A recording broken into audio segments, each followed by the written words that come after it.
बर्बादी का कसीदा और दास्तान तुम्हारी जिंदगी की रविश बता रही है कि बर्बादियां आई क्यों। हज़रात, क्या अल्लाह उसके रसूल की चौखट से दूर होके भी कोई कामयाब हुआ है? आप मुझे बताएं, इतनी अजीम शान ये कॉन्फ्रेंस कराई और इत्तेफाक ये है कि शायद दूसरे गांव के भी लोग कमी आए, लेकिन इन गांव के लोगों को कि सांप सूंघ गया कि जो अपने घरों से आज निकल ना सके। ये चंद कुर्सियां थी, इन्हें भर ना सके। अफसोस की बात है। और शायद जो आप लोगों का हाल है ना, वो 150 बस्तियां अगर देखोगे तो उनमें शायद उन 150 बस्तियों में इतना बदतर हाल किसी का नजर नहीं आएगा जितना इस बस्ती वालों का है। ये कड़वी हकीकत है, मैं कह देता हूँ। अल्लाह अल्लाह। चूँकि मुझे पता है पिछली बार जलसा यहाँ कैंसिल हुआ बारिश की वजह से, तो मैंने कहा कोई मदरसे में रख लो, कोई ऐसी जगह हो। बोले हजरत कुछ है ही नहीं इस गांव में। अफसोस है, जो आदमी 1 घंटे के लिए जलसा सुनने नहीं आ सकता वो क्या कर सकता है? क्या उससे उम्मीद लगाई जा सकती है? ये तो इन लोगों ने कोशिशें की। मौलाना हशमत साहब क़िबला ने मेरी तारीख ली, मैं आ गया। मोहब्बतें थी मेरी, आ गया आप लोगों से। वरना एक बहुत बड़ा जलसा ज़िला मुरादाबाद में था। इतना प्रेशर उन लोगों का था आज के लिए, वो कल से मेरे पीछे लगे हुए थे। मैंने मौलाना हशमत साहब को फ़ोन किया, कमेटी वालों को भी, भाई जलसा अगर तुम्हारा कुछ ऊपर नीचे हो तो मुझे बताओ। वो लोग बहुत कल से मेरे सर थे।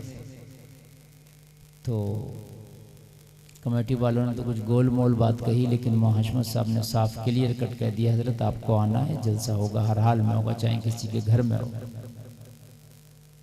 मुरादाबाद वाले असर तक आज मेरे पीछे पड़े रहे, हजरत आप आ जाएं।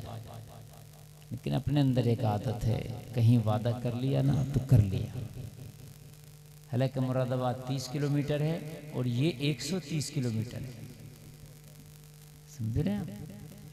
तो मेरे लिए वहाँ से आसानी थी। और इससे ज़्यादा लोग जो थे खाली इस्तक़बाल के लिए आ जाते। लेकिन मैंने वादा किया था, मैंने आना था, मैं हाजिर आया। लेकिन बड़ा अफसोस होता है लोगों, वाकई ये बस्ती के मुसलमान ज़्यादा ही कुछ पीछे हैं दीन के मामले में, बहुत ज़्यादा पीछे। मैं गुफ्तगू करूं, थोड़ी सी सुने, न समझोगे तो मिट जाओगे। सुन्नी मुसलमानों, तुम्हारी दास्ता तक भी न होगी दास्तानों में। यह हकीकत बात है। वरना तुम्हारी तारीख तो यह है कि दी अजाने कभी यूरोप के कलीसाओं में, तो कभी अफ्रीका के तपते हुए सहराओं में। दश्तो दश्त थे दरिया भी न छोड़े हमने, बहरे जुल्मात में दौड़ा दिए घोड़े हमने। ये तुम्हारी तारीख है। लेकिन आज बड़ा अफसोस होता मुझे अपनी कौम की हालत देखकर। और यकीन करना, आज तुम्हारे सामने ये बात कह करके जा रहा हूँ, ऐसी हालत शायद अभी चिराग लेकर ढूंढो तो किसी बस्ती की मिलेगी जैसी इसकी। आप कहोगे मौलाना आए पहली बार हो, बातें बहुत कर रहे हो, आपको क्या पता हमारी बस्ती क्या हालात है? तो हकीम वही है जो नफ्स पकड़ के बता दे मर्ज क्या आया। सही बात है, सही बात, समझ रहे हैं आप? हकीम वही है जो नफ्स पकड़ के बता दे मर्ज क्या आया। बस खाली इस कुर्सी खिताबत पे बैठ के बता दिया कि मर्ज क्या आया। दीन से बहुत दूरी है इस बस्ती में, बहुत दूरी है दीन से, बहुत दूरी। नमाजों के तो आप करीब ही नहीं हो बिल्कुल। अल्लाह अल्लाह। अगर ये बात ना हो तो आप जो चाहें वो सजा दे दें मुझे। बस्ती की रौनक बता देती है, जहां पर अल्लाह उसके रसूल से लोग दूर होते हैं ना, वो बस्ती बता देती है। लोगों, मौत तुम्हारे इंतजार में है और कब्र का गड्ढा तुम्हारा मुंतज़िर है। वो कब्र की जगह तुम्हारे लिए खास कर दी गई जहां तुम्हें जाना है, और मौत का फरिश्ता उस वक्त के इंतजार में है जिस वक्त अल्लाह ने तेरी मौत लिख दी है। दुनिया की कोई ताकत तुझे तेरी मौत से नहीं बचा सकती। दुनिया की कोई पावर तुझे उस मौत के फरिश्ते से दूर नहीं कर सकती। और दीन से भागने वाले, भाग कितना भागेगा? तेरी माँ ने अगर दूध पिलाया है तो मौत के फरिश्ते से भी एक दिन भाग के दिखाना। फिर मैं तुझको जानूंगा कि हाँ तू कितना बड़ा भगैया है और कितना बड़ा तू भागने वाला है। नमाजों से भाग लो, कुरान से भाग लो, दीन से भाग लो, सच्चाई से भाग लो, मगर मौत से नहीं भाग सकते। न तुम भाग सकते हो, ना आज तक कोई भागा है। जी जी। वलन युअख्खिरुल्लाहु नफ्सन इज़ा जाअ अजलुहा। अल्लाह फरमाता है कि जब मौत आएगी तो एक सांस की तुझे मोहलत ना दी जाएगी। तबाही तुम्हारे दरवाजों पर खड़ी है। नाकामियों ने तुम्हारी चौखट देख ली है और तुम दुनिया में खोए बैठे हो। जिसे कोई शराब पीकर नशेड़िया पड़ा होता है, आज मोहम्मद का कलमा पढ़ने वाले ऐसे पड़े। फजर का वक्त होता है तो मौने मुंह पड़े होते। हमें तौफीक नहीं कि उठे। यार शर्म करो जरा। सुबह के वक्त में तो अल्लाह की कसम समंदर की मछलियां भी आबे सतह पे आके अपने रब का शुक्र अदा करती हैं। खुदा की कसम जब सुबह का वक्त होता है ना तो चिड़ियां और परिंदे आके भी चहचहाते हैं दरख्तों की शाखों पर। उनके पास कोई घड़ी नहीं है, कोई टाइम टेबल नहीं है, मगर उन्हें पता है कि रब की रहमत का ये सबसे खास वक्त है। चलो अपने रब का शुक्र अदा करो, उसकी हम्द व सना बयान करो। सुभान अल्लाह, सुभान अल्लाह, सुभान। पूरी रात चिड़ियां खामोश रहती हैं। बुजुर्गों ने देखा होगा, अब तो चिड़ियां कुछ बस्ती से कम हो गई, लेकिन अब भी देखा गया कि जब सुबह का वक्त आता ना तो चिड़ियां चहकने लगती हैं। उन्हें पता है कि अल्लाह की रोजी वाले फरिश्ते आसमाने दुनिया पे आके पुकार रहे हैं। है कोई जो अपनी रोजी में वुसात मांगे, हम लिख दें। है कोई जो अपनी गुर्बत को दूर करना चाहे, हम दूर कर दें। है कोई बीमार जो शिफा चाहता हो, रजिस्टर में उसके नाम की शिफा लिख दें।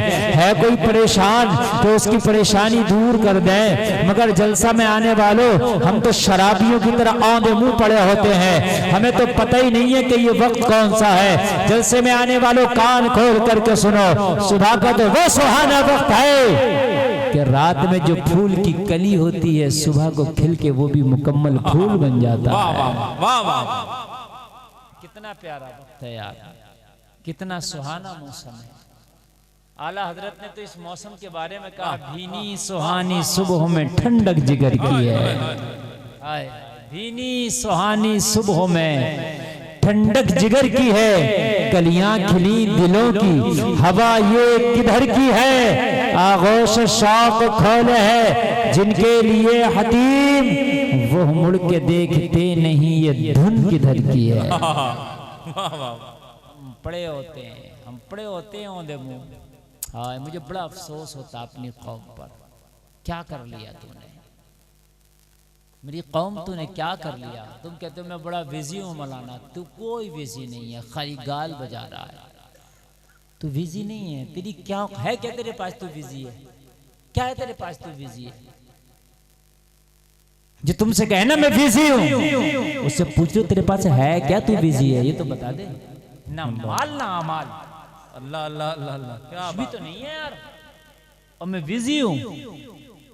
ना माल ना नामा या माल, कुछ नहीं, बिजी हूं मैं, खाली गाल बजा रहा। सुन,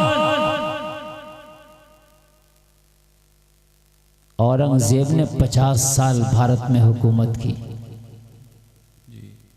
50 साल तक वो बादशाह रहा, अजीम हुक्मरान रहा, और उसकी बादशाहत अखंड भारत पर थी। जी जी जी, जो कई मुल्क और मिलाए जाएं तब भारत बनता है। सही बात है, सही बात है।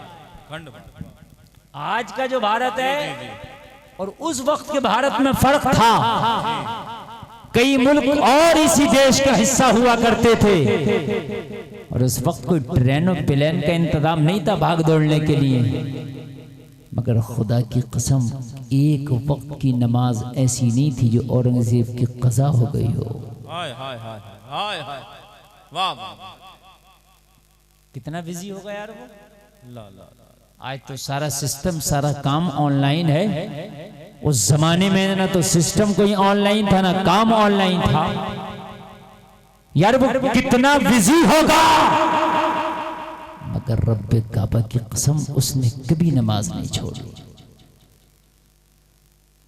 हमारी क्या जिंदगी है यार, बताओ क्या कर रहे हो तुम? आज क्या किया हमने, क्या कर लिया? आज फिलिस्तीन में तुम्हारे बच्चे एक एक लुकमे को तरस रहे हैं। क्या इतना भी नहीं कर सकते उनके लिए हाथ उठा के दुआ कर दो?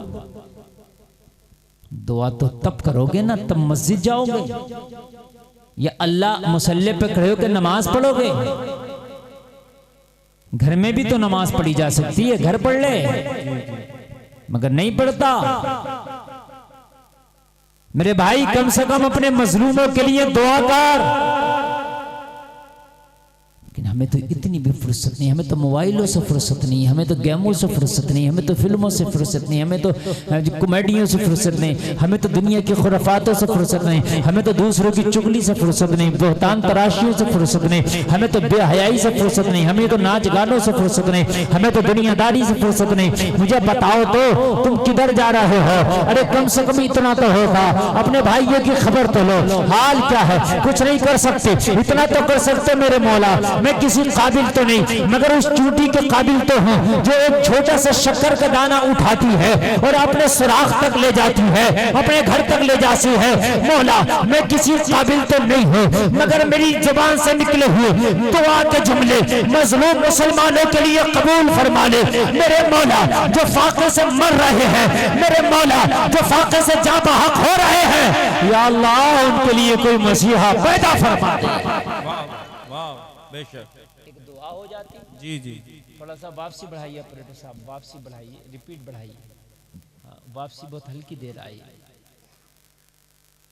बढ़ा के रखिए वापसी कॉलम की, और इसका बेस कम कीजिए और वापसी बढ़ा कर रखिए। मैं शुरू कर रहा हूं और आप सुने मोहब्बत के साथ। नींद तो नहीं आ रही? अल्लाह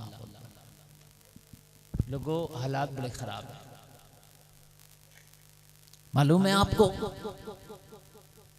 गाजा में, फिलिस्तीन में कई सौ लोग फाके से आज भी मर रहे हैं, कई सौ लोग।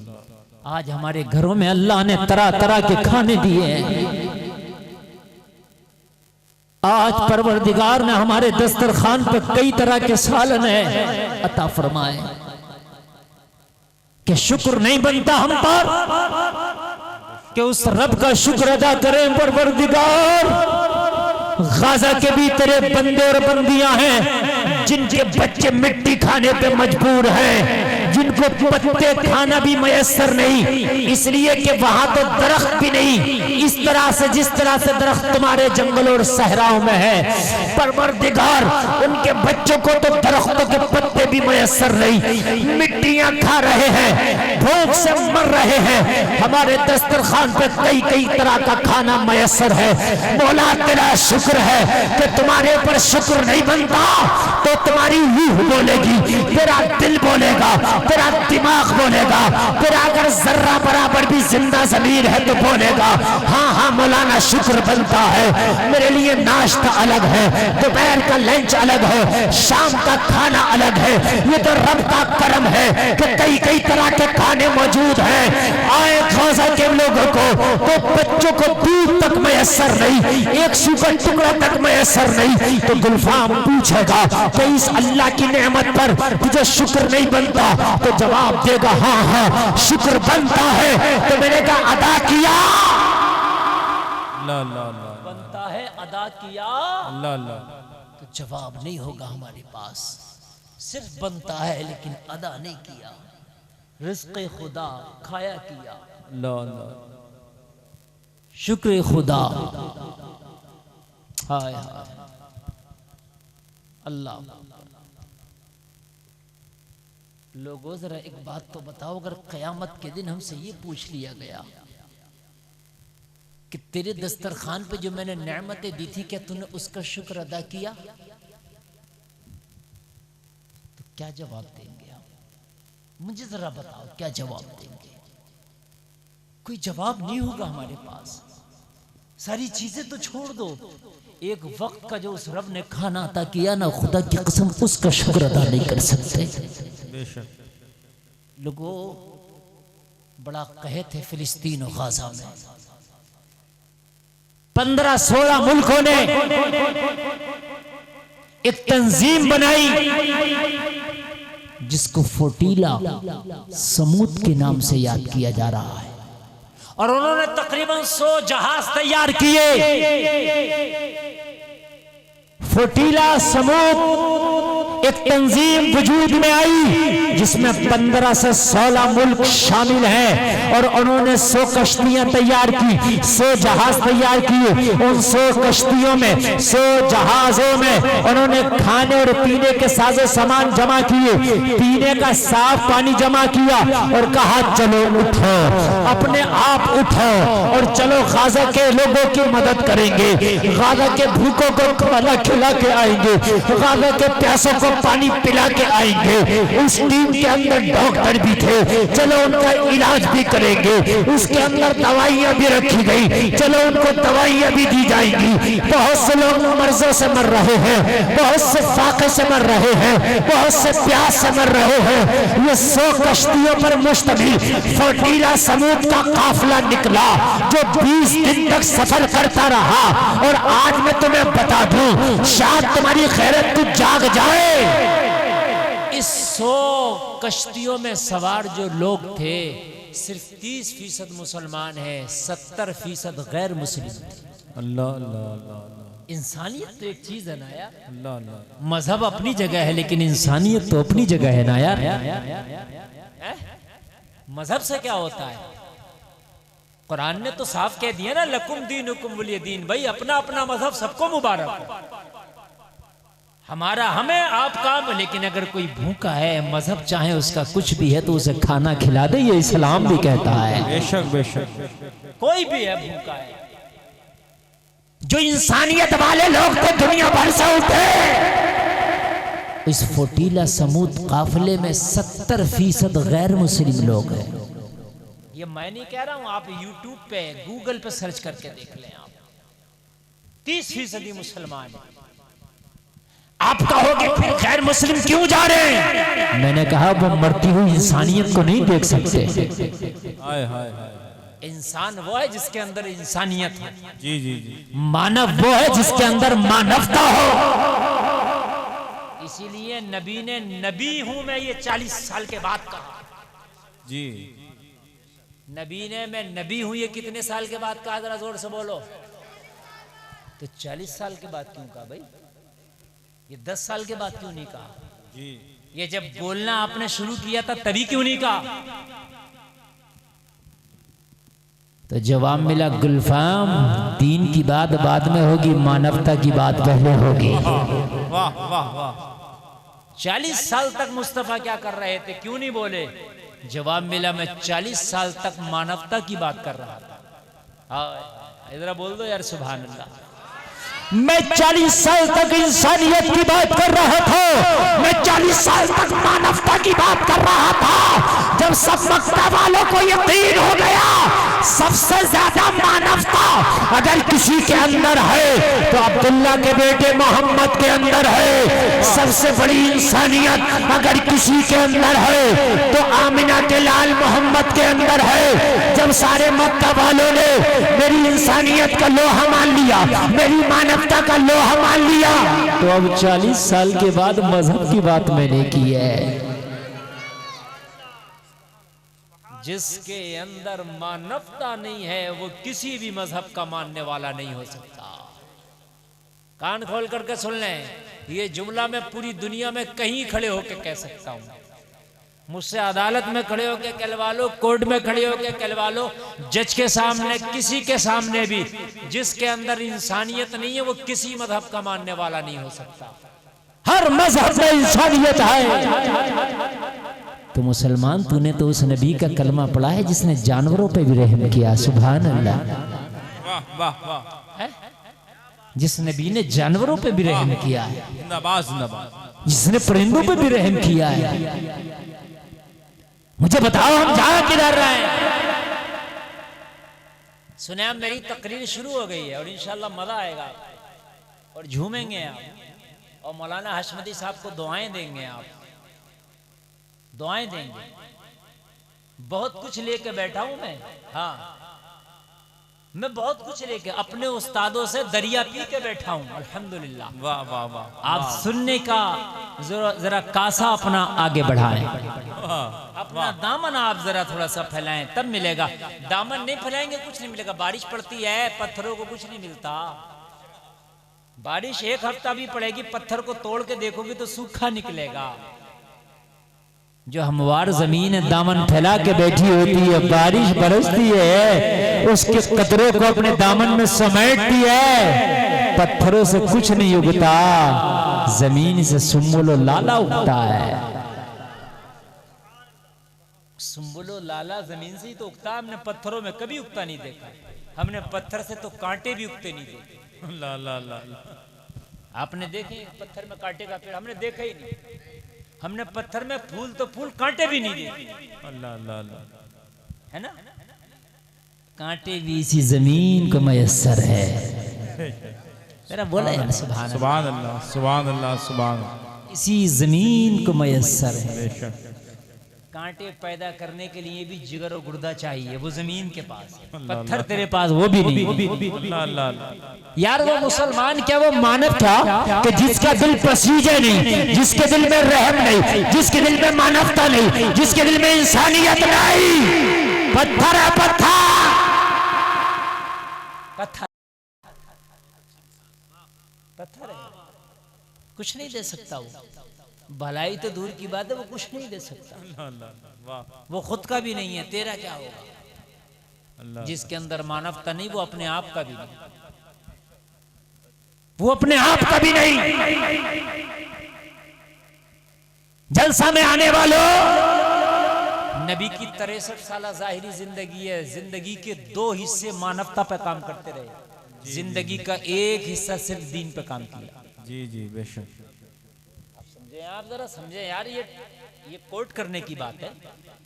अरे 63 का लगभग 2 हिस्सा निकल गया, 40 यार लगभग। वो 3 साल अगर ऊपर के छोड़ दो तो मेरी बात गलत तो नहीं है ना? 2 हिस्से नबी ने मानवता पे काम किया और जिंदगी का एक हिस्सा दीन पे काम किया। जी। अच्छा एक बात और बताऊं मैं आपको, सच्चाई के साथ अगर थोड़े दिन भी काम किया जाए तो वो ज्यादा पे भारी हो जाता। वाह वाह।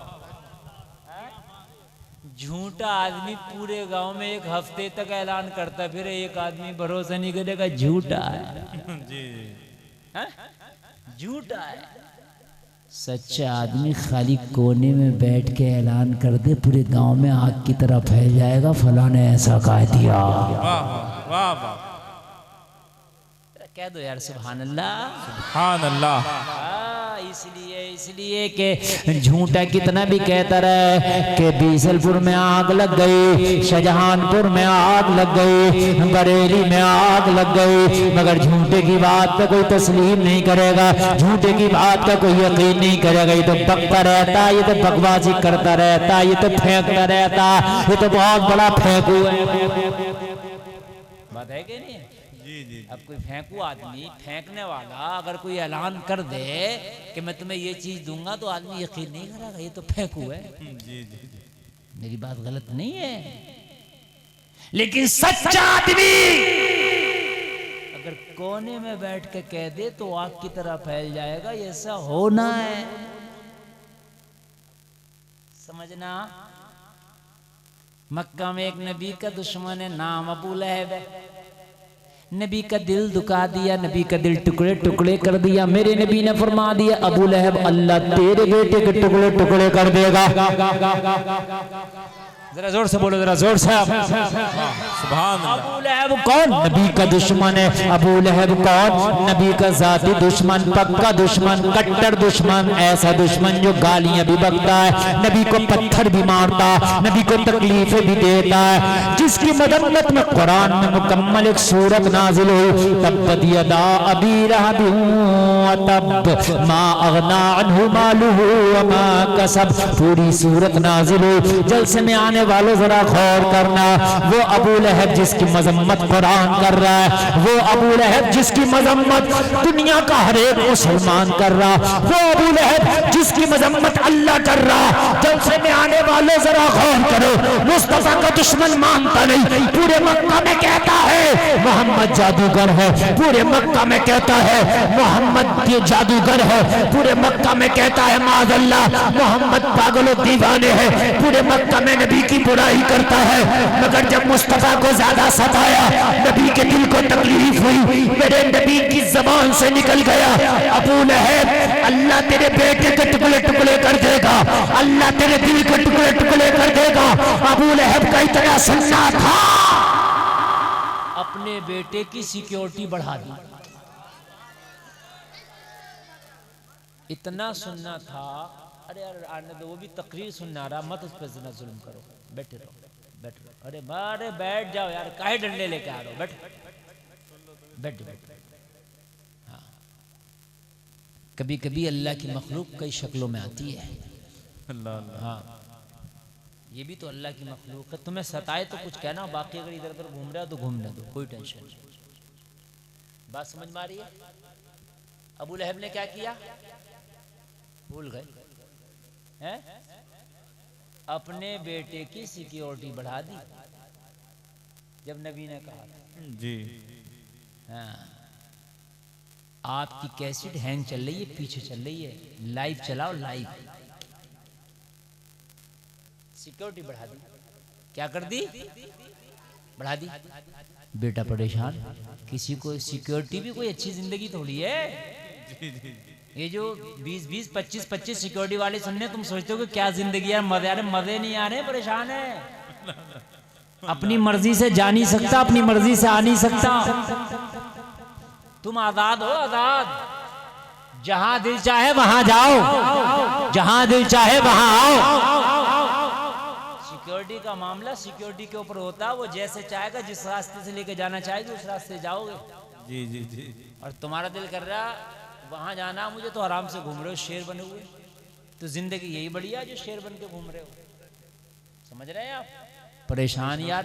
अबू लहब का बेटा, बड़ा मामला, हर जगह पाबंदी लगा दी। तो इसलिए एक काफले के साथ अबू लहब का बेटा जाने लगा, जो काफिला तिजारत की गरज से मक्का से बाहर जा रहा था।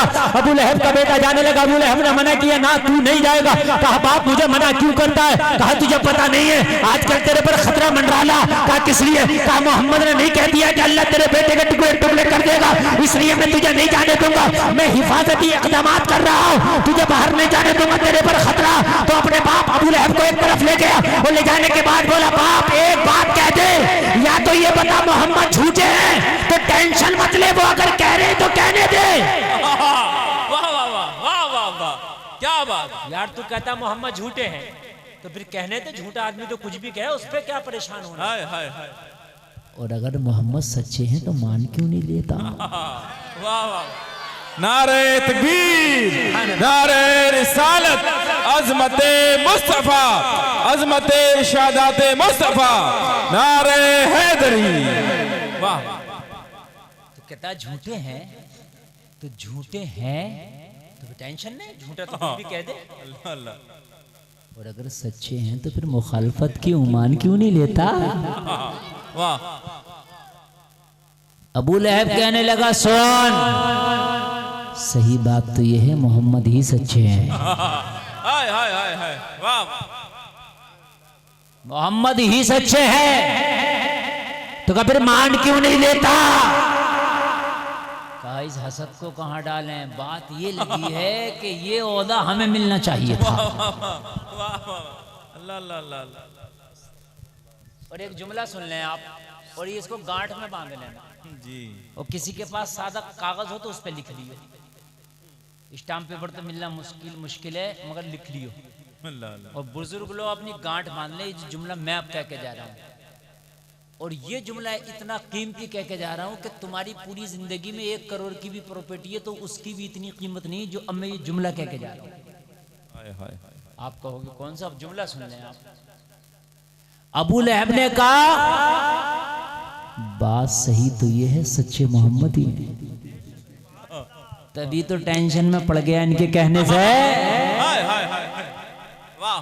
टेंशन में तभी तो पड़ा हुआ हूँ क्योंकि ये सच्चे जो कहते हैं वो हो जाता है। इन्होंने कह दिया कि तेरे टुकड़े टुकड़े अल्लाह करे, मैं डर रहा हूं कि कभी तेरे टुकड़े टुकड़े ना हो जाएं। हाय हाय हाय हाय, तो कहा फिर बाप मान क्यों नहीं लेता? वाह। तो कहने लगा इस हसद की आग को कहां डालूं? अल्लाह अल्लाह अल्लाह। ये सीने में लगी है, ये ओहदा अपने को होना था। अब जो जुमला कहने जा रहा हूँ करोड़ों रुपए का, वो जुमला सुने। एक है हासिद, एक है दुश्मन। जी। कौन है? एक है हासिद और दुश्मन में फर्क ये है कि दुश्मन कितना भी सख्त हो, कितना भी बड़ा हो, लेकिन दुश्मन कभी ना कभी तुम्हारा दोस्त बन सकता है, मगर हासिद तुम्हारा कभी दोस्त नहीं बन सकता। वाह वाह, अल्लाह अकबर, याद रखना। अल्लाह अकबर, या रसूल अल्लाह, या रसूल अल्लाह, जिंदाबाद जिंदाबाद, अल्लाह सुभान अल्लाह सुभान। ये बात पीछे वालों के समझ में नहीं आई, इतनी कीमती बात थी। ये गांठ में बांध ला, नस्लों को बता के जाना। कोई अगर तुम्हारा हासिद है तो फिर उसको मनाने के चक्कर में पड़ना, वो मानेगा ही नहीं, मानेगा ही, वो नहीं मानेगा। इसलिए कि दुश्मन जो दुश्मनी करता है वो किसी चीज को लेकर दुश्मनी करता है, ठीक है? वो उस चीज की उसे तकलीफ है, वो उसको एक चीज की तकलीफ है, उसी को लेकर दुश्मनी है। तुमने किसी को गाली बक दी, गाली की वजह से दुश्मनी है। तुमने किसी को थप्पड़ मार दिया, थप्पड़ की वजह से दुश्मनी है। किसी को लाठी मार दी, लाठी की वजह से दुश्मनी है। किसी को गोली मार दी, गोली की वजह से दुश्मनी है। किसी की जमीन मार ली, जमीन की वजह से दुश्मनी है। सुनो, ये दुश्मनी, गाली बकी, माफी मांग ले, वो तकलीफ खत्म हो गई, दोस्त हो जाएगा। किसी को थप्पड़ मारा, माफी मांग ले, तकलीफ खत्म हो गई, लेकिन वो तुम्हारा दोस्त हो जाएगा। लेकिन जो हासिद है रातों दिन जल रहा है। वाह वाह वाह वाह वाह। ऐसी कोई क्रीम ही नहीं जो जलन को मिटा सके। अल्लाह अल्लाह अल्लाह। जल रहा है, रातों दिन जल रहा, जल रहा, जल रहा। तो जब जलन बढ़ती रहेगी तो जाहिर सी बात है, मुझे बताएं फिर कहां से मोहब्बत पैदा होगी? है? मक्का में कुछ लोगों ने नबी पे ईमान लाए, कुछ लोग ईमान न लाए। अब सुनो सुनो, मुखालिफ तो उमर भी है, मुखालिफ तो उमर भी है, मुखालिफ तो हजरत अबू सुफियान भी है, मुखालिफ तो हजरत खालिद इब्ने वलीद भी है, मगर खालिद इब्ने वलीद ईमान ले आए, उमर इब्ने खत्ताब ईमान ले आए, हजरत अबू सुफियान ईमान ले आए, अकरमा ईमान ले आए। क्यों? इसलिए कि अकरमा दुश्मन है, इसलिए ईमान ले आए, दोस्त बन गए। खालिद इब्ने वलीद दुश्मन थे, दोस्त बन गए, ईमान ले आए। उमर इब्ने खत्ताब दुश्मन थे, दोस्त बन गए, ईमान ले आए। अबू लहब हासिद था, अबू जहल हासिद था, इसलिए ईमान न ला सका। नारे तकबीर, नारे रिसालत, नारे गौसियत, सरकार की आमद, मुख्तार की आमद, सरदार की आमद, मुस्लिह कौम व मिल्लत अल्लामा मुफ्ती गुलफाम रज़ा रामपुरी। सुभान अल्लाह। अबू लहब ने कहा ये सच्चे ही तो हैं, तभी तो डर रहा हूं, ये सच्चे ही तो हैं। अल्लाह 40 साल तक नबी ने यही एतमाद बहाल किया था मक्का के अंदर कि मैं सच्चा हूं। जी जी जी जी मैं राइट हूं, जी। यही तो एतमाद हासिल किया था मेरे नबी ने। पढ़ो तो नबी को, पढ़ो तो मुस्तफा को, पढ़ो तो प्रोफेट मोहम्मद को। कहा मैंने अपनी पूरी जिंदगी में मोहम्मद को झूठ बोलते नहीं देखा। हाय हाय हाय हाय हाय। डर तो इसी बात का नहीं मानने, वो हसद वाला मसला है। अच्छा क्या आप क्या समझ रहे हैं कि अबू जहल को नहीं पता था ये नबी है? पक्का पता था। जी जी। क्या अबू लहब को नहीं पता था? पक्का पता था। हाय हाय। नबी हैं, पक्का पता था यही है, जी जी बिल्कुल पक्का पता था। जी। अगर पता ना होता तो अबू जहल कंकरी नहीं लाता मुट्ठियों में, वाह। लाया था। नबी हो तो बताओ। इसका मतलब ये है कि अबू जहल को भी यकीन था कि जो नबी होगा वो मुट्ठी की चीज भी बताएगा। वाह वाह। यही तो लाया था ना, है ना? उसे पता नबी का इम्तिहान कैसे होता है, तो लाया था। कहने लगा मुट्ठी में क्या मेरी? क्यों लाया, क्यों लाया भाई तू?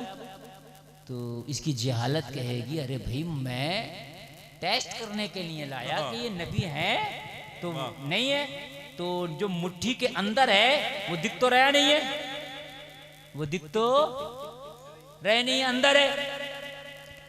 जो अंदर की बात बता दे वो नबी होता है, वाह। जो छिपी हुई बात बताए वो नबी होता है।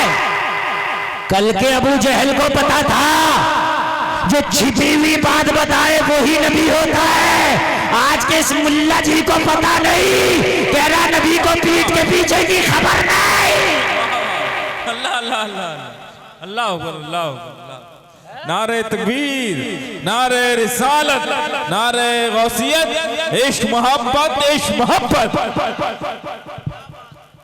यार इस बात में तो ये आज का 2 कोड़ी का मुल्ला जी अबू जहल से भी बढ़ गया भाई। अल्लाह अल्लाह। अब्बास आया, मुट्ठी में लाया कंकरी। क्यों लाया भाई? अरे कहा यूं लाया जो छिपी हुई चीज को बताए वो नबी है, हैं? और ये क्या कह रहा? नबी पीठ के पीछे की नहीं बताते। मैंने कहा बेवकूफ, वो अबू जहल की मुट्ठी का भी बताते हैं। वाह।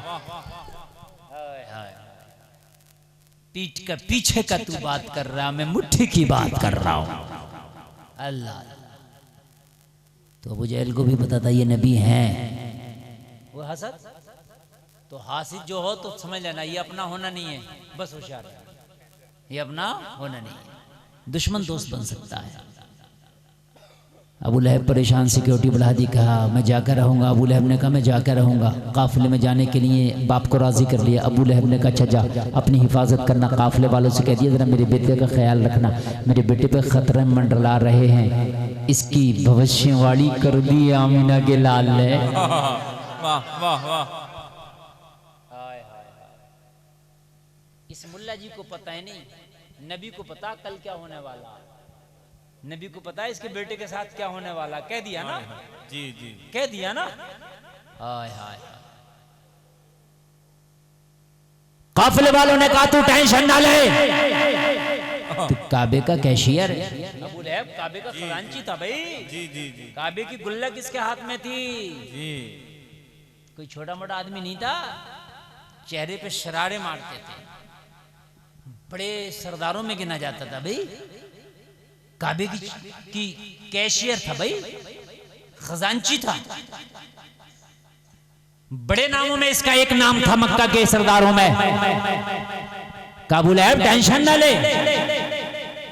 हाँ ठीक बोल रहा, हम तेरे बेटे की खूब हिफाजत करेंगे। जब जाने लगे करो हिफाजत, जिसे अल्लाह मारे उसे कौन बचाए, जिसे अल्लाह बचाए उसे कौन मारे। वाह वाह। जिसे अल्लाह रखे उसे कौन चखे, और जिसे अल्लाह ही मारे उसे कौन बचाए। बचा सकता? अरे बोलो, नहीं बचा सकता।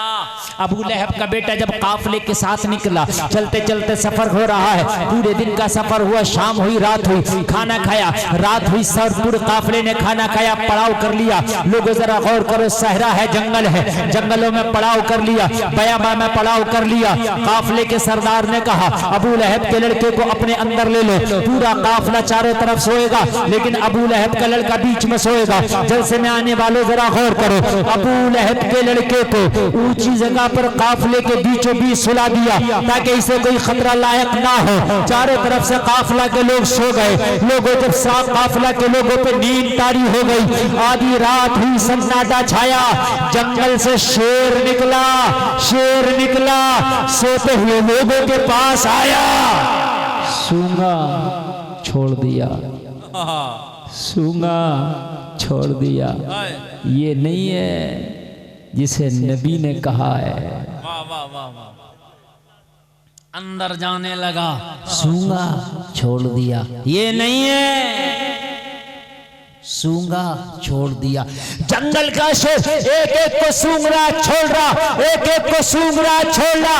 हद ये है कि जो काफले के बीचों बीच उसको सुलाया था, ऊंची जगह पे सुलाया था, छलांग लगा के ये जंगल का शेर वहीं पहुंचा। इसे भी बू आ रही थी, दुश्मने रसूल का खून कहाँ है, इसे बू आ रही थी, और पहुंचा, और पलक झपकने से पहले उसकी गर्दन पे वार किया, और जंगल के दरिंदे ने मिनटों लगे थे कि फाड़ के उसका कीमा बना दिया। नारे तकबीर, नारे रिसालत, इल्मे गैबे मुस्तफा, मोजिज़ाते मुस्तफा, इरशादाते मुस्तफा, नारे हैदरी। वाह। तो यकीन सबको था कि मोहम्मद सच है, सब जानते थे ये सच है, और नबी ने 40 साल सच्चाई पर ही काम किया। मेरे नबी ने एक दिन सहाबा से पूछा, मेरे सहाबा, अगर मैं कहूँ ये जो सामने पहाड़ है इसके पीछे बहुत बड़ा लश्कर है तो क्या मानोगे? अर्ज किया रसूलुल्लाह, जब आपके कहने से खुदा को खुदा मान लिया तो जो आप कहें वो मानेंगे। अगर आप कहें कि इसके पीछे बड़ा लश्कर है, हमने नहीं देखा, हम मान लेंगे। यही तो ईमान है, इसी का नाम तो यकीन है। तुमने कितना एतमाद हासिल किया मुझे बताओ। वही तो मैं कह रहा था कि मेरे नबी ने दुनिया को बताया मानवता सबसे पहली चीज है। मेरे नबी ने फरमाया इंसानियत सबसे पहली चीज है। मेरे नबी ने मानवता का बेहतरीन पाठ पढ़ाया दुनिया को, इंसानियत का बेहतरीन दर्स दिया मेरे नबी ने। मैं जो कह रहा था कि जो वो फोटीला समूद ग्रुप जा रहा था 100 कश्तियां लेकर गाजा और फिलिस्तीन के भूखे लोगों की मदद करने के लिए 20 दिन का सफर करने के बाद जब गाजा के साहिलों पे वो पहुंचा तो जालिम इजराइल ने, उस बदबख्त ने, मालूम है उनको अरेस्ट कर लिया, सबको कैदी बना दिया। कितनी बड़ी दरिंदगी है। अब मैं कहता हूं जो इस्लाम के ऊपर उंगली उठाते हैं, पढ़े इजराइल की बर्बरियात, पढ़े फिरौनियात, पढ़े इजराइल की नमरूदियात। मैं नहीं, हर मजहब का आदमी कह रहा है यार भूखे हैं, इन्हें खाना तो खिलाओ। तुम अच्छा एक बात बताओ, जिसे जेल में डाल दिया जाता तो क्या उसे खाना नहीं दिया जाता? खाना उसे भी दिया जाता। जी जी जी। अगर किसी ने मर्डर कर दिया और हिंदुस्तान का कानून उसको 20 साल की सजा सुनाए तो जेल में जाके खाना पानी उसे भी मिलता है। तो अगर मैं मानता हूं, अगर एक बार दुनिया वाले मान भी लें कि फिलिस्तीन के लोग मुजरिम हैं, तो लेकिन खाने के तो हकदार फिर भी हैं ना यार। अगर मुजरिम हैं, खाने के हकदार तो फिर भी हैं ना। लेकिन यार ये हक भी छीन लिया गया। कितना बड़ा मानवता का कत्ल है, कितना बड़ा इंसानियत का खून है, जो आज पूरी दुनिया खामोश बनकर तमाशा देख रही है और सिर्फ तुम्हारा तमाशा देख रही है। इसलिए तुम्हारा तमाशा देखा जा रहा है कि तुमने मुस्तफा की चौखट को जो छोड़ दिया है, मुस्तफा की चौखट को छोड़ के आज तक कामयाब कौन बना है? मुस्तफा की चौखट को छोड़ के मुझे बताओ कामयाबी किसके हिस्से में आई है? मुसलमानों, पूरी दुनिया तुम्हारा तमाशा देख रही है। सिर्फ वजह यह है मुस्तफा की चौखट को छोड़ के बैठे हो। एक बार मुस्तफा की चौखट को पकड़ के देखो, दुनिया तमाशा ना देखेगी बल्कि फिर दुनिया तुम्हारी कामयाबी का तमाशा देखेगी। वाह वाह वाह वाह, जिंदाबाद जिंदाबाद। तमाशे दोनों होते हैं, बर्बादी का भी और कामयाबी का भी। जी जी जी। दुनिया आज बर्बादी का तमाशा देख रही है, लेकिन मोहम्मद की चौखट पे आके देखो, फिर तमाशा बर्बादी का नहीं होगा, खुदा की कसम फिर तमाशा कामयाबी का होगा। जरा जोर से कह दो सुभान अल्लाह। बड़ा अच्छा आप सुन रहे हैं, बड़ा कामयाब ये आज का प्रोग्राम चल रहा है। आपकी तादाद कम है, लेकिन गुलफाम रजा को अल्हम्दुलिल्लाह बोलने में बहुत अच्छा लग रहा है और मैं बहुत दिल के साथ बोल रहा हूँ। अब जरा मोहब्बत के साथ बोलते रहे, साथ देते रहे। खुदा की कसम ये जलसा आपको बरसों तक नहीं बल्कि कई बरसों तक याद रहेगा। मैं कहना यही चाहता हूँ, तूने उस नबी का कलमा पढ़ा है कि जिस नबी ने दुनिया वालों के सामने जिंदगी जी के बता दिया, लोगों मोहम्मद का मजहब बाद में देखो, मोहम्मद की जिंदगी पहले देखो। वाह वाह वाह, नारे तकबीर, नारे रिसालत, नारे गौसियत, मसलके आला हजरत, इश्क मोहब्बत, इश्क मोहब्बत। वाह। कुछ लोग मेरे नबी पे उंगली उठाते हैं, मैं कहता हूं उंगली उठाने वालों, तुम उंगली उठाते हो सिर्फ इस्लाम की वजह से। जब 40 साल तक मेरे नबी की जिंदगी गुजरी, सारे लोग तारीफ कर रहे हैं, गले लगा रहे हैं, क्यों? इसलिए कि नबी से बड़ा सच्चा कोई नहीं, नबी से बड़ा अमानतदार कोई नहीं, नबी से बड़ा सदाकत वाला कोई नहीं। अरे सुनो, नबी की सदाकत लाजवाब, नबी की अदालत लाजवाब, वाह वाह, नबी की अमानतदारी लाजवाब। जरा कह दो ना सुभान अल्लाह। अल्लाह सलामत रखे आपको। आज मेरी गुफ्तगू सुन के जाना, अगर तेरे पास कर्जा तेरे दुश्मन का भी है ना, तो दुश्मनी अपनी जगह, उसका कर्जा ना मार, उसका पैसा ना मार, उसका माल ना मार, उसका कर्जा लौटा दे। जी जी जी, ये मेरे नबी की जिंदगी बता रही है जी। अगर किसी दुश्मन का भी कर्जा है तो उसका कर्जा लौटा दे। ये मुस्तफा की जिंदगी बता रही है। जी जी, आज जो तुम मार करके बैठा है पड़ोसी का हक, बस्ती वाले का हक, वो फिर कहता मैं मुसलमान हूं, ये मुसलमानी तेरी मेरे समझ में नहीं आती। मेरे नबी से सुन, हिजरत की रात है, मोहब्बत की बात है, अली का साथ है। वाह वाह, सुभान अल्लाह कह दे जरा यार। अल्लाह अल्लाह अल्लाह। जरा ये थोड़ी सी सोचने की बात है। नबी को हुक्म हुआ अल्लाह की तरफ से कि मक्का छोड़ो और मदीना निकल जाओ। हिजरत की रात नबी को हुक्म मिला, नबी ने चलने की, निकलने की तैयारी कर ली। कंडीशन सुने, कंडीशन क्या है? जिस वक्त नबी को हुक्म हुआ मक्का छोड़ने, कंडीशन यह है कि 40 लोग तलवारें लेके मेरे नबी को घेर लिए, चारों तरफ से नबी का घर घेर लिया। 40 लोगों ने मेरे नबी के घर को घेर लिया। माज़अल्लाह आज मर्डर कर देंगे मोहम्मद का, आज मोहम्मद का काम तमाम कर देंगे, आज दीन के पौधे की जड़ काट डालेंगे। मगर फिर वही बात बन के फानूस, जिसकी हिफाजत हवा करे वो शमा क्या बुझे जिसे रोशन खुदा करे। फिर वही बात, फिर वही बात, उठ बांध कमर क्या डरता है, फिर देख खुदा क्या करता है। फिर वही बात, 40 लोग तलवारें लेके आ गए, मेरे नबी को हुक्म हुआ, लोगों कितने डर का माहौल होगा, कितने खौफ का माहौल होगा। नबी का घर, 50 लोग तलवार लेके घर के बाहर, और घर मेरा तेरे जैसा नहीं था। और जलसे में आने वालों सुन लो, घर मेरे तेरे जैसा नहीं था। आपके घर में लोहे का किवाड़ है, लोहे का गेट लगा हुआ, ऊपर से लिंटर है। अगर अंदर आना चाहे तो 2-4 घंटे लग जाएंगे आने में। दीवार काटने में टाइम लगेगा। सीमेंट की दीवार है, पिलर की दीवार है, भीम की दीवार है, सरिये की दीवार है, सीमेंट की दीवार है, ईंट की दीवार है, कंक्रीट की दीवार है। मेरी बात गलत है क्या? अगर तुम चाहो मैं अपने आप को अपने घर के अंदर बंद कर लूं तो मुझ तक पहुंचने के लिए टाइम लग जाएगा। जी। लेकिन वो उस वक्त का नबी का घर है कि फूस की छत है, दीवारें कोई न आपकी ये सीमेंट की हैं, न दीवारें सरिये की हैं, न पिलर की हैं, न भीम की हैं। उस वक्त आज से 1400 साल पहले कैसे घर होते थे आप खुद तसव्वुर कर लें। और क्या, मिट्टी के भी उधर नहीं थे, मिट्टी के भी मजबूत होते हैं चाचा। जी जी जी जी। ये जो मिट्टी की दीवार के घर होते थे ना आपके बचपन में, जवानी में, वहां नहीं थे, वहां मिट्टी नहीं थी, ऐसी पत्थर थे। एक और पत्थर रख लिए, पत्थर रख लिए, पत्थर के ऊपर पत्थर, पत्थर के ऊपर पत्थर, पत्थर के ऊपर पत्थर, पत्थर के ऊपर पत्थर रख लिए, फिर ऊपर से शाखों की छालों की छत डाल ली। ये होता था। खजूरों के पट्टे डाल लिए, ये घर हो गया। वो जो मिट्टी की दीवार बनाते थे ये भी मजबूत है। जी जी जी।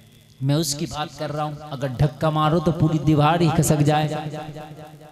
हाँ, क्या कंडीशन होगी, कितना खौफ का माहौल होगा।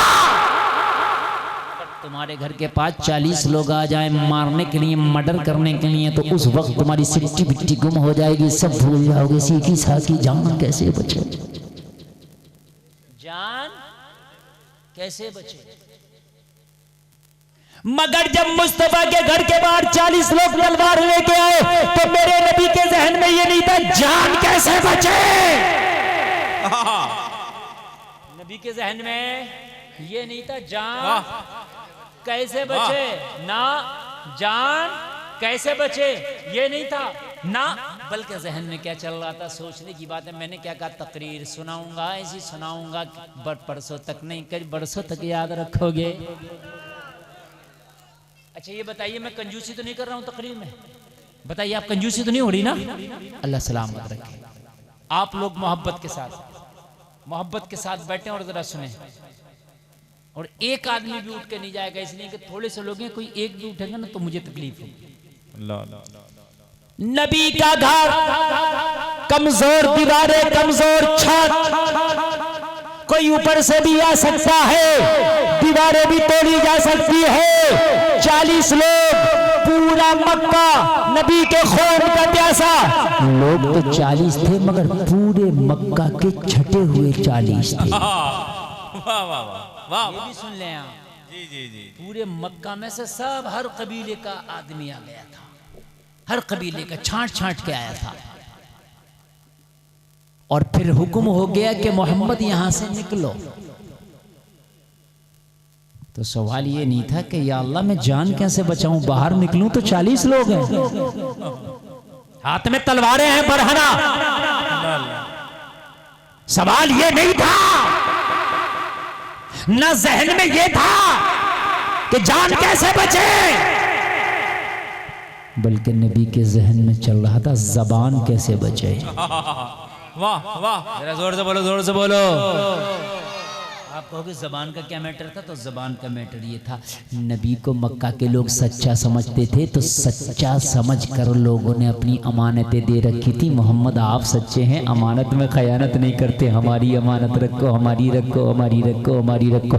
तो नबी ने सबकी अमानत रख के सबको जबान दे दी थी कि तुम्हारी अमानत में खयानत नहीं होगी। मोहम्मद के पास तुम्हारी अमानतें अमानतें ही रहेंगी, जैसी रख रहे हो वैसी अमानतें तुम्हें मिलेंगी। नबी ने जबान दी थी। तो नबी ने अली से फरमाया, अली मामला जान का नहीं, मोहम्मद की जबान का है। जैसी अमानतें लोगों ने दी थी वैसे ही अमानतें वापस करना है, ताकि मक्का के लोग कहें कि मोहम्मद का मजहब तो हमने नहीं माना, मगर मोहम्मद जैसी सच्ची जात हमने देखी भी नहीं। वाह वाह, नारे तकबीर, नारे रिसालत, नारे गौसियत, मसलके आला हजरत, इश्क मोहब्बत, इश्क मोहब्बत, नारे हैदरी। वाह, अमानतें थी किसकी? अच्छा, मक्का के लोगों की। और मक्का के लोग कौन है? वही जो तलवार लेके मारने आए, यही तो लोग हैं। इन्हीं में से अमानतें बहुत सौ की हैं नबी के पास। आज का होता दे देता, कहते मेरे खून का प्यासा बन के आया, मुझे मार रहा है, अब तक तो दे भी देता, अब नहीं दूंगा। सही बता रहा हूं मैं।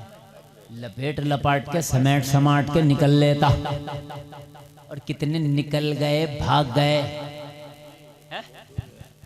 विजय माल्या भाग गया, नीरव मोदी भाग गया, ललित मोदी भाग गया, मगर मेरे नबी हैं जल्द से में आने वालों, कुर्बान जाओ। दुश्मनों की अमानत की हिफाजत मेरे नबी अपनी जान से बढ़ के कर रहे हैं। हाय हाय हाय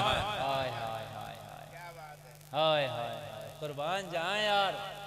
दुश्मनों की अमानतों की हिफाजत नबी जान से बढ़ के कर रहे हैं। नबी ने ये नहीं फरमाया अली मैं निकलने वाला हूं, अपनी तलवार निकालो और मेरी हिफाजत करो। ये नहीं फरमाया अली अब मैं निकल रहा हूं, तलवार निकालो, मेरा बैकअप करो। ये नहीं फरमाया अली मैं निकल रहा हूं, जरा मुझे कुछ देर तक छोड़ के आओ। ना ना, कहा अली जान की हिफाजत परवरदिगार करेगा और इनकी अमानतों की हिफाजत अहमद मुख्तार करेगा। वाह वाह वाह वाह, जिंदाबाद जिंदाबाद जिंदाबाद, नारे तकबीर, नारे रिसालत, नारे गौसियत, मसलके आला हजरत, इश्क मोहब्बत, इश्क मोहब्बत। अच्छा, आज के तो बादशाहों के वजीर भी बड़े घोटालेबाज हैं। आज के तो बादशाहों के, आज की सरकारों के वजीर भी बड़े बड़े घोटालेबाज हैं। हाय रे, मैं कुर्बान जाऊं नबी तेरे वजीर पर।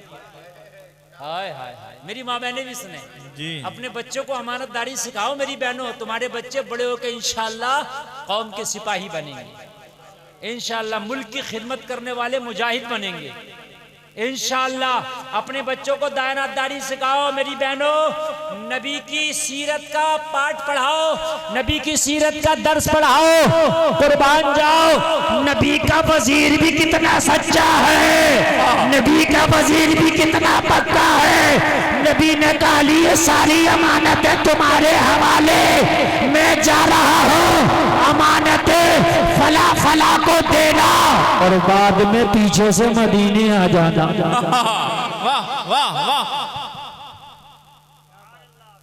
बाद में पीछे से मदीने आ जाना। आज का होता तो कहता सुनो आप तो जा रहे हो, ये 40 तलवारों के नरगे में मुझे छोड़ के जा रहे हो। अल्लाह न करे धोखे से भी काज चल गई तो मेरा तो किस्सा ही खत्म हो जाएगा। पता है क्या नहीं है, या तो साथ लेके चलो या पहले आगे निकालो मुझे। अरे अभी नेपाल में आपने नहीं देखा क्या हुआ, प्रधानमंत्री को भागना पड़ा। पता है क्या नहीं है, लेकिन कुर्बान जाओ मुस्तफा अपने भाई अली को छोड़ रहे हैं। ये डर के नहीं जा रहे हैं मुस्तफा ना, किस माए के लाल की ताकत जो नबी को डरा के भेज दे वो तो हुक्म खुदा आ गया जाए। जी जी जी, जब हुक्म आ गया तो जाना है, वरना डरने की क्या बात है। ऐलान नबुव्वत के बाद 13 साल ना रहे क्या? जब क्या बिगाड़ लिया किसी ने, जब क्या बिगाड़ लिया किसी ने, लेकिन हुक्म आ गया, जाना था, निकले। मगर वजीर भी हो तो अली की तरह। अरे बोलो यार सुभान अल्लाह। अरे भाई भी हो तो अली की तरह, बहादुर भी हो तो अली की तरह। सारी अमानतें ले ली। या रज़ुल्लाह अब जाएं, अब अमानतें दे के ही आऊंगा। अच्छा सच बताना दिल से, पहले तो रुकता नहीं कोई, और अगर रुक भी जाता तो क्या बिस्तर पे नींद आ जाती है उसे? अरे जरा बता दो, अभी चोरों का माहौल चला था पीछे, पता नहीं इधर चला कि नहीं चला। पूरी पूरी रात गुजारी लोगों ने छतों पे बैठ बैठ का है। और वो तो चोर मुश्किल से चोर कम थे, अफवाह ज्यादा थी। अगर किसी ने ऊपर कोई लाइट भी देख ली, ड्रोन उड़ रहे हैं, ड्रोन उड़ रहे हैं, ड्रोन उड़ रहे हैं, बड़ी मुसीबत में जान, खाने खाने हराम कर। सही बता रहा हूं मैं। फिर तो हद ये हो गई थी कि बस पूछी, कोई मोटरसाइकिल निकल गई तो मुसीबत थी, गाड़ी अजीब, पुलिस प्रशासन के लोग बेचारे रातों रात ना सो, इधर से फोन, उधर से फोन, इधर से फोन। चोर कम थे, शोर ज्यादा था। हाँ, बड़ी मुसीबत में जान थी भाई, बड़े खतरनाक माहौल गुजरे हैं अभी, लोग बीमार हो गए। जी जी। मगर यार सुने इधर, जरा सी चोर की बात आई तो पूरी पूरी बस्ती ना सो रही थी। यहाँ जान की बात है, जान की। अली को छोड़ा 40 तलवारों के नरगे में, मुस्तफा तो निकल गए। आप कहोगे कैसे निकल गए, तो मैं जवाब दूंगा वो जैसे चाहे वैसे निकल जाए। वाह वाह वाह वाह वाह। हाय हाय हाय यार, खुदा उनका, खुदाई उनकी। जी जी। वो जैसे चाहे वैसे निकल जाए, ये पूछने की जरूरत ही नहीं कैसे निकल गए। वो मालिक है, वो जैसे चाहे। बल्कि ये सबक दे के गए मुस्तफा के, मैं इनके सामने से निकला, मेरा कुछ ना बिगाड़ सके तो क्या बिगाड़ गई। निकल गए। अली बिस्तरे रसूल पर लेटे हैं। अली नींद भी आई कि नहीं, अली का ईमान बोला, जितने सुकून की नींद आज बिस्तरे रसूल पे आई, जिंदगी में इतनी बेहतर नींद कहीं ना आई। नारे तकबीर, नारे रिसालत, अज़मत मुस्तफा, हिफाजत मुस्तफा, इनायत मुस्तफा, अज़मत मौलाए कायनात, इश्क मोहब्बत, इश्क मोहब्बत। हाय हाय, जरा गौर करें, जरा गौर करें लोगों, मौला अली बेहतरीन नींद भी सो, और उसके बाद जिसकी अमानतें थी, सबों की अमानतें मौला अली ने वापस कर दिया। अमानतें वापस करके ऐलान कर दिया, मक्का वालों आओ, सामने आओ, जो मोहम्मद को झूठा कहते हो, झूठा कभी दुश्मनों की अमानतें वापस नहीं करता। मोहम्मद अरबी तुम्हारे दरमियान से चले जरूर गए, मगर सबकी अमानतें उनके हवाले करके गए हैं। नारे तकबीर, नारे रिसालत, इश्क मोहब्बत, इश्क मोहब्बत। वाह वाह। तभी तो बरेली से आवाज आई, सारे सच्चों में सच्चा समझिए जिसे, है उस सच्चे से सच्चा हमारा नबी, सारे अच्छों में अच्छा समझिए जिसे, है उस अच्छे से अच्छा हमारा नबी। वाह। कौन देता है देने को मुंह चाहिए, देने वाला है सच्चा। जरा जोर से बोल दो, हमारा नबी। गौसे आजम के जलसे में आने वालों, आज तुम जो बर्बादी का दुखला रो रो, कहीं ना कहीं हमने नबी के तरीके को छोड़ा है, अपने नबी की चौखट को भूल बैठे। आओ लोगो, मुस्तफ़ा की जिंदगी को अपनी जिंदगियों में बसाओ। आओ लोगो, अपनी जिंदगियों में मुस्तफ़ा की सुन्नतों को बसाओ। आओ लोगो, आओ लोगो, अपने नबी की जिंदगी से एक बार प्यार करके तो दे। खुदा की कसम तुझसे दुनिया ना प्यार करे तो कह देना, आज तूने मुस्तफा की जिंदगी को भुला दिया, मुस्तफा की सीरत को भुला दिया। यही तो वजह है आज तबाह हो गया। वरना सोच, जिस गौसे आजम की महफिल सजा के बैठे हो, वो अब्दुल कादिर बगदाद का दूल्हा, वो अब्दुल कादिर वलियों का इमाम, वो अब्दुल कादिर अबू सालेह का बेटा, मुस्तफा की सुन्नतों को बसा के बैठा है, जिसकी नमाजों का आलम यह है, इशा के वजू से फजर की नमाज पढ़ता है, जिसकी तिलावत का आलम यह है, एक पैर पे खड़े होकर कुरान की तिलावत करता है, कुरान मुकम्मल करता है। लोगों कान खोल करके सुनो, जिसकी इबादत का आलम ये है, दुनिया सो जाती है, अब्दुल कादिर की जबान पे अल्लाह अल्लाह के नगमात होते हैं, अल्लाह अल्लाह की सदाएं होती है। जलसे में आने वालों, उस अब्दुल कादिर का हाल ये है, वो अब्दुल कादिर अगर इशारा कर दे तो मुर्दे में जान पड़ जाए। अगर वो इशारा कर दे मुर्दे में जान पड़ जाए। वाह, क्या समझ रखा है आपने? आप कहते मेरी तो दुआ ही कबूल नहीं होती, मेरे घर की परेशानियां दूर नहीं होती, मेरे घर की तकलीफें दूर नहीं होती मौलाना, घर में बरकतें नहीं आती, घर का कलेश खत्म नहीं होता। मैंने कहा कलेश वाली बात तो तूने खुद की है, बेबरकती वाली बात तो तूने खुद की है। मुस्तफ़ा की सुन्नत को अपने घर से निकाल के तूने घर को तबाह कर लिया, अपने घर को कब्रिस्तान बना लिया। जलसे में आने वालों, अपनी जिंदगी में मुस्तफ़ा की सुन्नतों को लाओ, तेरे घर में रब की बरकतें आराम करेंगी। वाह, लेकिन तो आए एक बार सुन्नतों को एक बार लाए। अरे बैठ जाओ टोपी वाला, इधर आ रहे हो तो आ जाओ, बाकी मत जाना। देखो मेरी तकरीर 1 घंटा और 10 मिनट हो गई, आप नहीं भी सुनेंगे तो मेरा तो काम हो गया। आप सुनेंगे तो थोड़ा सा सुना दो 5-10 मिनट, क्या आपकी इजाजत है? सुन रहे ना? तो उतने पे भी कम लोगों में बोलना बड़ा मुश्किल काम है, जो मैं अभी कर रहा हूँ। बड़े मजमे में बोलना हमारे लिए मुश्किल काम नहीं, वो आदत है जी। हाँ, और उतने में भी आप उठ के अगर जाएंगे ना तो फिर मैं ये सोचूंगा कि अब आप ही नहीं सुनना चाहते तो हम कहाँ से सुनाएं। समझ रहे हैं आप? 1.25 घंटा तकरीर बहुत होती है, सुनेंगे तो सुना देते हैं, वरना तो हमारा तो हो गया काम, फिर कल सुना लेंगे। हमें तो रोज कहीं ना कहीं सुनाना ही होता है, आपने कहीं और सुना लेंगे। हाँ,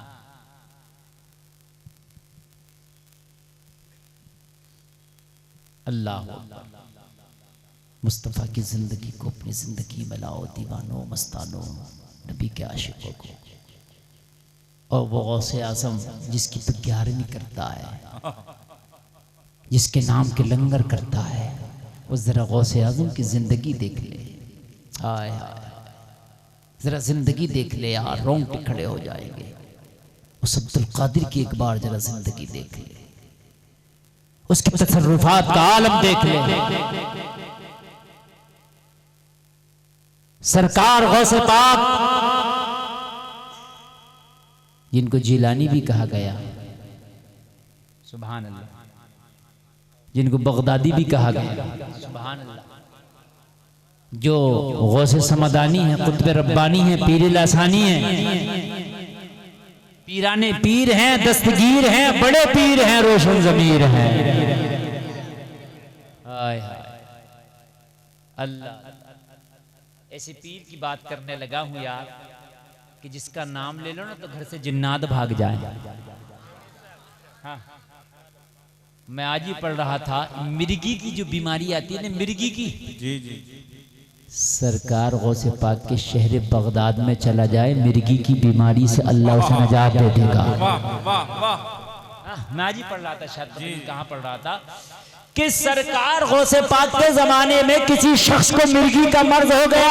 ये बड़ा खतरनाक दौरा होता है, किस्म का मुंह से झाग तक आ जाता है। सरकार गौसे पाक की बारगाह में आया, शिकायत की गई, हुजूर फला को मिर्गी के दौरे पड़ते हैं, उसे अपना होश नहीं रहता, बेहोश होकर जमीन पर गिर जाता है, जिस्म और वजूद कांपने लगता है, फिर मुंह से झाग निकलने लगते हैं। हुजूर क्या किया जाए? सरकार गौसे पाक ने फरमाया, जाओ उसके पास जाकर के कह दो ये अब्दुल कादिर का शहर है, इसके पास से मिर्गी चली जा।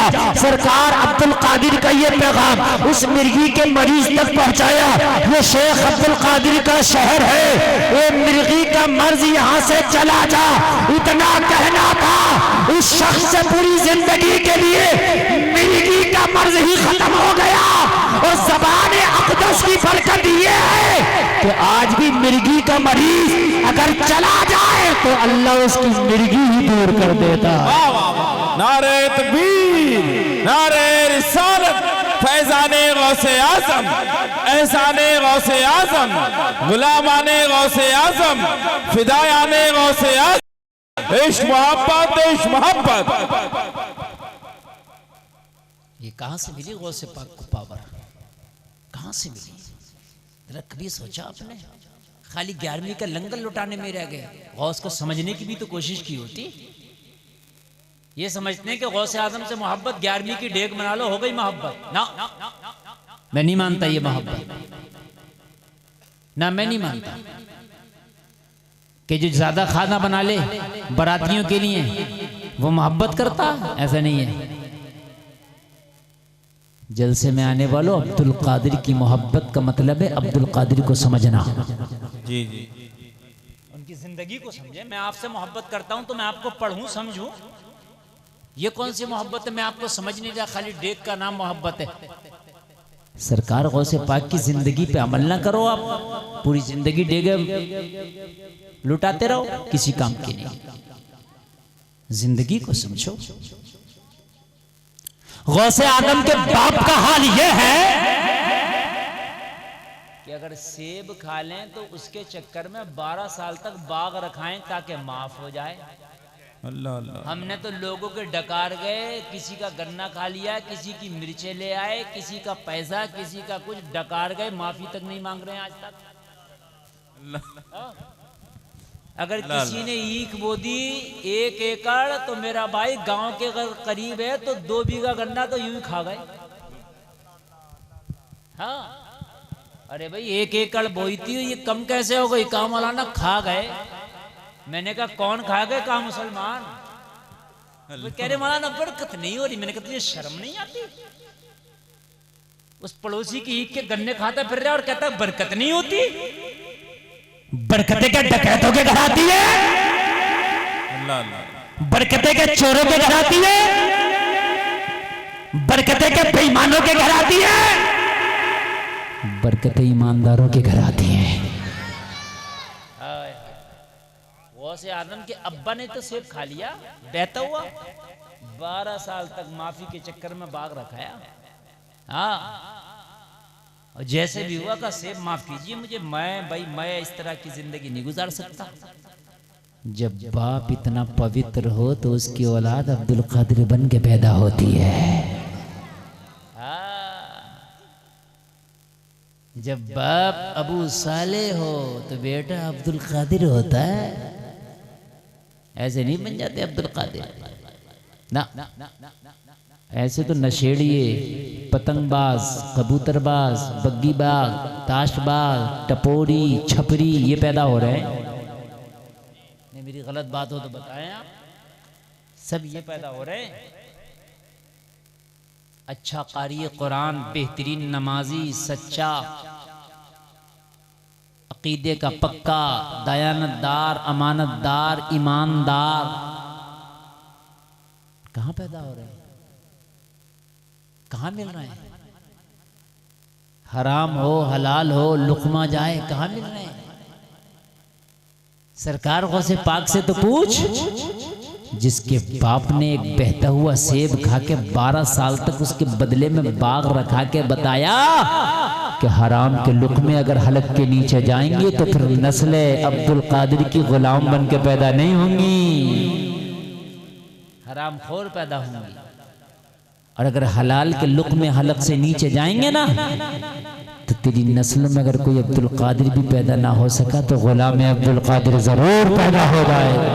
बेशक, सुभान अल्लाह, सुभान अल्लाह। इंशाअल्लाह, इंशाअल्लाह। इसका भी बड़ा असर है मेरी माँ बहनों। तुम्हारा शौहर अगर कोई हराम का लुकमा लाता तो कह दो नहीं, मैं अपने घर चटनी से खा लूंगी, मैं अपने घर दाल से खा लूंगी, मैं नहीं खाऊंगी तेरे मुर्ग मुसल्लम। मेरे बच्चों को हलाल के लुकमे खिला ताकि ये नस्ल वफादार बन के पैदा हो। बेशक, वफादार बन के पैदा हो। इसका बड़ा फर्क है। ये हराम के जो लुक़मे हम अपनी नस्लों को खिला रहे हैं, हमारी नस्लें कभी सीधी नहीं होंगी, परेशान रहेंगी। उमर बिन अब्दुल अजीज से किसी ने कहा, खलीफा है उमर बिन अब्दुल अजीज। खलीफा का मतलब हुआ बादशाह, बादशाह का मतलब हुआ आज का PM, प्रधानमंत्री। जी जी जी, समझ गए कि नहीं समझ गए? तो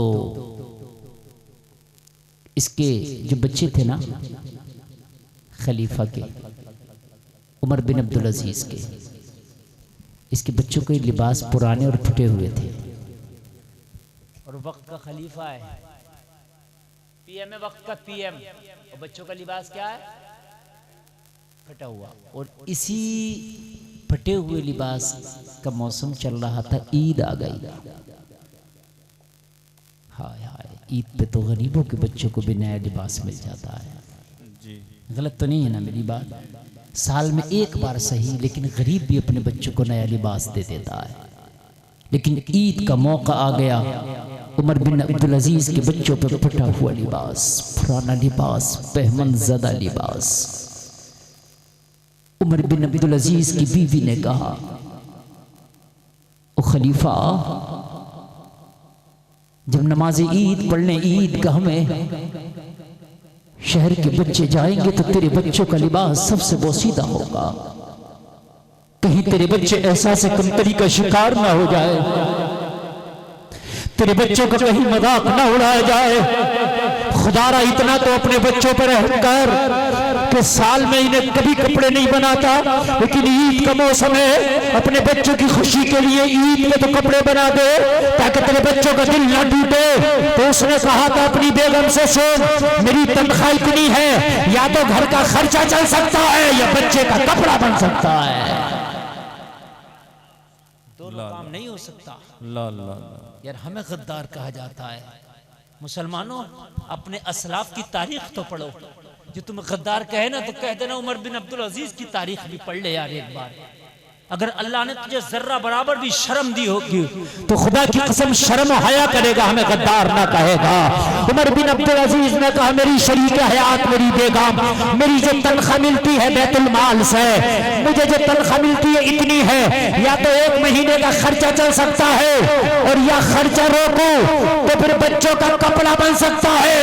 कपड़ा बना दिया तो घर में फाका हो जाएगा। ला ला घर का खर्चा चलाया तो फिर कपड़ा नहीं बना सकूंगा। ला ला हाय, हम तो सोचते खाली बिरयानी लुटा दो, हमसे बड़ा सुन्नी और गौस आज़म का चाहने वाला कौन है? ला अजमेर चला गया तो हमसे बड़ा ख्वाजा का चाहने वाला कौन है? नहीं, ये ख्वाजा के चाहने वाला नहीं है, गौस का चाहने वाला नहीं है, ये है उमर बिन अब्दुल अजीज, ख्वाजा और गौस का चाहने वाला। वाह, जरा सुने आप, ये है। कहने लगा, इतनी तनख्वाह नहीं है मेरी कि मैं कपड़ा बना सकूं, लेकिन बीवी भी नेक थी। अगर आज की बीवी होती झगड़ा लड़ा लेती, तेरी कुर्सी का क्या फायदा, तेरी मसनद का क्या फायदा, तेरी खिलाफत का क्या फायदा, अपने बच्चों को ईद पर नया लिबास नहीं दे सकता तो किस बात की कुर्सी है?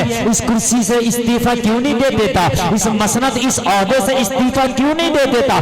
आज की बीवी लड़ने लगती, आज की बीवी झगड़ा लड़ा लेती। मगर मेरी माँ बहनों, अगर तुम्हारे शौहर उनके हाथ तंग हो तो उनका साथ देना, उनकी बगावत ना करना। अगर तुम्हारे शौहरों पे कभी बुरा और गुर्बत का वक्त आए तो उनका कांधे से कांधा मिला के साथ देना, कहना कदम डगमगाने की जरूरत नहीं है। अगर घर में फाके भी होंगे तो तेरे कांधे से कांधा मिला के हमें फाके भी मंजूर है। इंशाअल्लाह शौहर का कदम नहीं डगमगाएगा। जी जी इंशाअल्लाह। शौहर का कदम तब जगमगाता है जब 100 रुपए की आमद हो और बीवी 500 की डिमांड कर दे, तो तब कदम डगमगाता है, तो तब कदम डगमगाता है। गुर्बत कभी तुम्हारे शौहरों पे आए, मेरी माँ बहन जरा बैठ के सुन ले, इन्हें भी चैन नहीं है, इन्हें भी इधर से उधर जाने है, इन्हें भी चैन नहीं। बात कितनी भी अच्छी कहूं मगर चैन इन्हें भी नहीं है। मैं ये चाहता हूं कि इस्लाम मेरी माँ बहनों की हो जाए, इसलिए कि घर की जड़ है ये, घर है इनसे गुलशन, घर के खुशबू है माँ बहन, बीवी घर की खुशबू है, बहन घर का फूल है, माँ घर की जड़ है।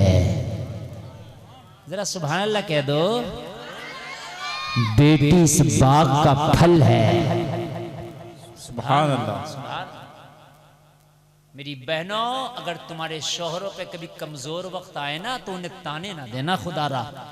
आज की कितनी बेटियां ऐसी हैं, कितनी बीवियां ऐसी हैं कि अपने शोहरों को ताने देती हैं, तेरे पास है ही क्या, जब से तेरे निकाह में आई हूं मैंने तकलीफ ही तकलीफ उठाई है, तेरे पास आके तो मैंने तकलीफों का भंडार बन गई हूं। अरे ना कहा करो, तुझे पता नहीं है तेरा शोहर तेरे लिए बाहर कितनी धूप तप के आता है, तेरा शोहर कितनी मेहनत करके आता है। इसकी किस्मत में अगर अमीरी नहीं लिखी है तो इसका साथ दे, इसकी खुरबत में इसके कांधे से कांधा मिला के चल और कह देना मेरे शोहर मुझे तेरी अमीरी भी कबूल है, मुझे तेरी गरीबी भी कबूल है। वाह वाह वाह वाह, जिंदाबाद जिंदाबाद जिंदाबाद। नारे तकबीर, नारे रिसालत, मुस्लिह कौम व मिल्लत, नब्बाज़े कौम व मिल्लत, अल्लामा मुफ्ती गुलफाम रज़ा रामपुरी। इश्क मोहब्बत, इश्क मोहब्बत। सुभान अल्लाह, सुभान। समझ रहे हैं आपके लिए, समझ रहे हैं। कह दो अपने शौहरों से मुझे तेरी गरीबी भी कबूल है, मुझे तेरी अमीरी भी कबूल है।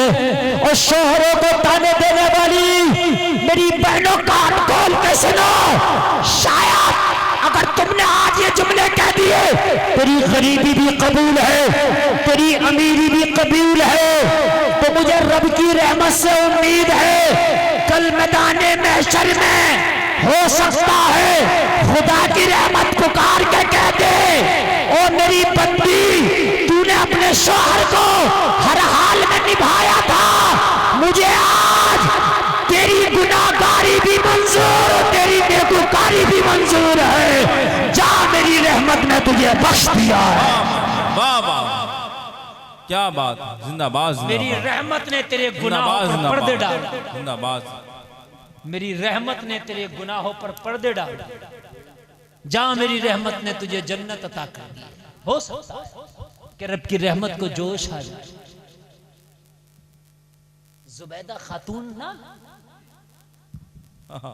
बीवी हारून रशीद की, वो जब हज करने गई ना तो उसने देखा कि हाजियों को पानी की बड़ी किल्लत है, तो उसने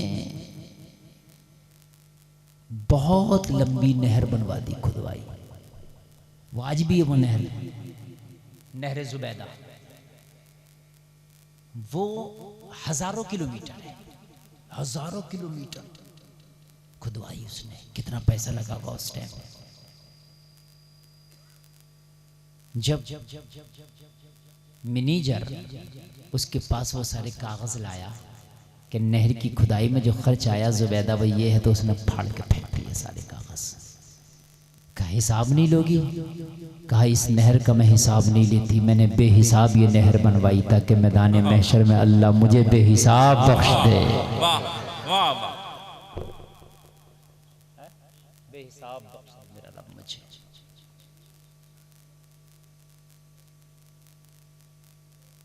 लोगों, उमर बिन अब्दुल अजीज की बीवी ने कुछ नहीं कहा, कहने लगी कोई बात नहीं, तेरी तनख्वाह कम है ना मेरे शौहर, तो मुझे ये बच्चों के फटे हुए कपड़े भी कबूल है, मुझे ये भी मंजूर है, कोई बात नहीं। ये बात आग की तरह पूरे शहर में फैल गई। खलीफा के बच्चों पर कपड़े फटे पुराने हैं, और खलीफा की बीवी ने भी कहा तो उसने ये कह के खामोश कर दी कि मेरी तनख्वाह इतनी नहीं है। उस वक्त का जो कैशियर था, जिसकी बैतुल माल की चाबी जिसके हाथ में थी, वो इसी का एक वजीर था। वो पास आया, उस वक्त के तो वजीर भी बड़े सच्चे हुआ करते थे। उसने ये नहीं कहा कि यार बिल तो मैं ही बनाता हूँ, कोई बात नहीं, इतना माल तुझे दे देता हूँ, बिल मैं बना दूंगा, बिल मुझे ही तो बनाना है। ना ना, वो भी सच्चा था।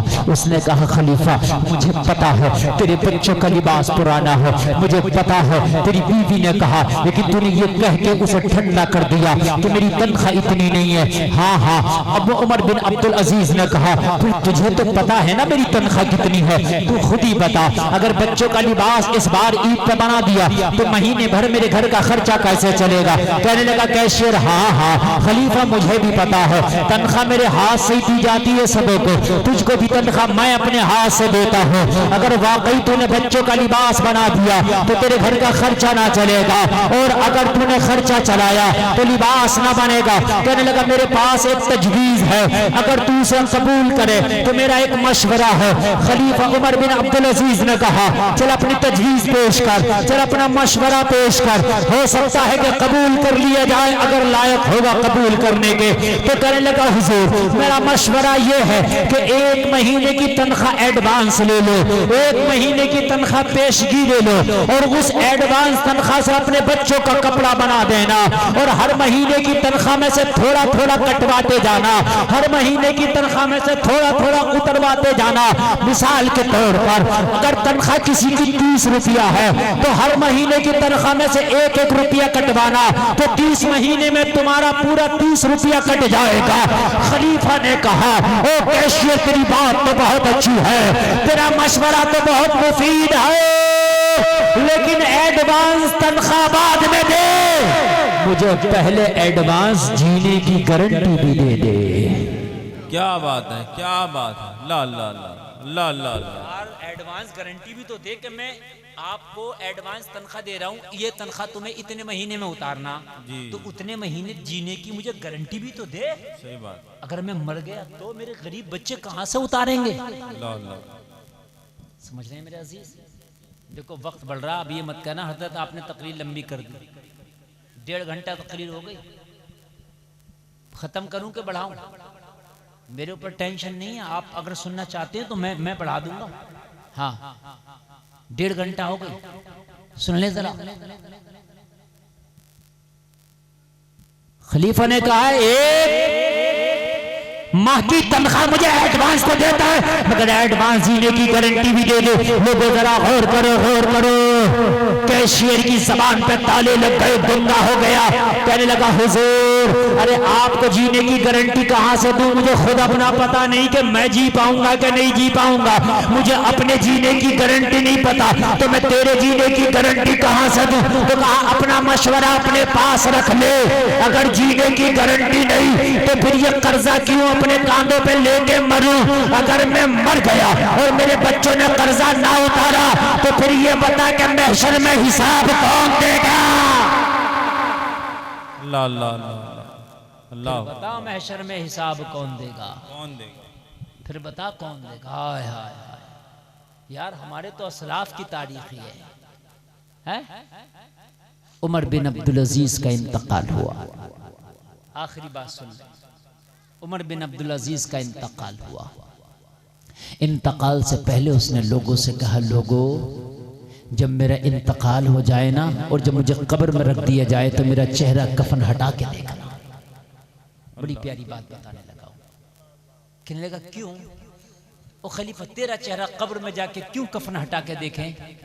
कहने लगा इन हाथों ने बड़े बड़े अमीरों को और बादशाहों को और बड़े बड़ों को दफन किया कब्र में, जब वो दुनिया में इंसाफ करके न गए तो मैंने कब्र में उनके चेहरे को सियाह पाया है, मैंने कब्र में उनके चेहरे को काला देखा है। इसलिए मेरे चेहरे को भी देखना कब्र में कफन खोल के, ताकि मेरा चेहरा बताए कि मैंने लोगों के साथ इंसाफ किया है कि नहीं किया है। नारे तकबीर, नारे रिसालत, नारे गौसियत, मुस्लिह कौम व मिल्लत अल्लामा मुफ्ती गुलफाम रज़ा रामपुरी, नारे हैदरी। मैंने खिलाफत की कुर्सी पर बैठ के ईमानदारी से काम लिया है कि नहीं लिया है? अल्लाह अल्लाह जरा गौर करना।